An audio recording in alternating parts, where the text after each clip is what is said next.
How Phloretin in apples prevents cancer. Hello and welcome to Anti-Cancer Foods.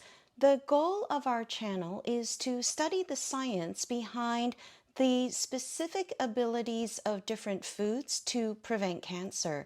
Scientists estimate that only about 5 to 10% of cancers are inherited and that 90 to 95% are environmental.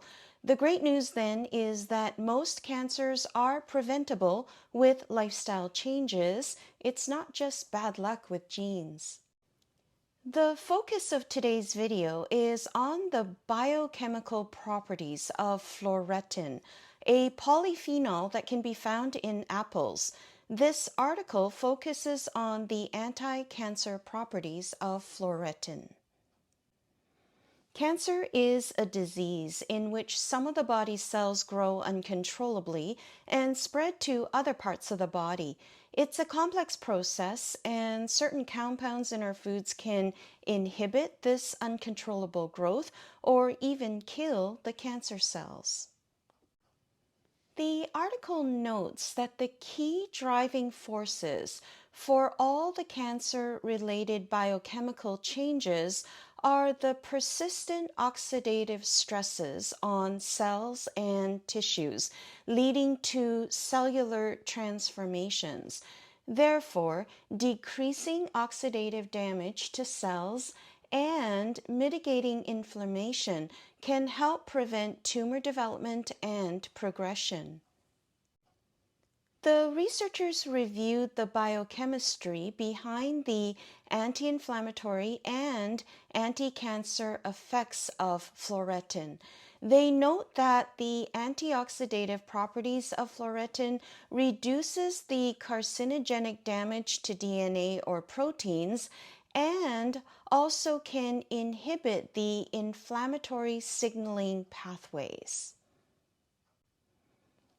While inflammatory tissue damage is an initial trigger for tumor development, persistent intratumoral inflammation contributes to the invasion and the metastasis of cancer.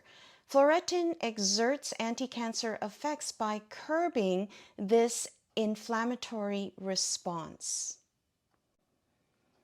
There is accumulating evidence suggesting that Phloretin stops the proliferation of tumor cells and induces cancer cell death. This includes cancer cells in the skin, colon, breast, and prostate. The article shows the effect of Phloretin on different types of cancer cells, from leukemia cells to prostate to lung cancer cells. The anti-proliferative effects of Phloretin are mediated through the modulation of cyclins and cyclin-dependent kinases, CDKs. One of the features of carcinogenesis is the spreading of localized tumors to distant tissue sites through migration and invasion. Several studies have demonstrated the ability of Phloretin to reduce the migratory potential of various tumor cells, thus blocking tumor progression. Rapidly growing tumors often show enhanced glycolysis, an elevated expression of glucose transporter proteins, also known as GLUT. Treatment with Phloretin reduces the glucose uptake by these cells. The article goes on to recommend Phloretin as a possible cancer immunotherapy agent. They also show the potential for Phloretin to alleviate chemotherapy resistance. The article concludes that more studies are needed in order to develop Phloretin as an anti-cancer drug. However, in the meantime, we can simply eat more apples to get some of these protective effects of Phloretin against cancer. Thank you very much for watching our video. I hope you found the information to be useful. Please subscribe to our channel. Thank you.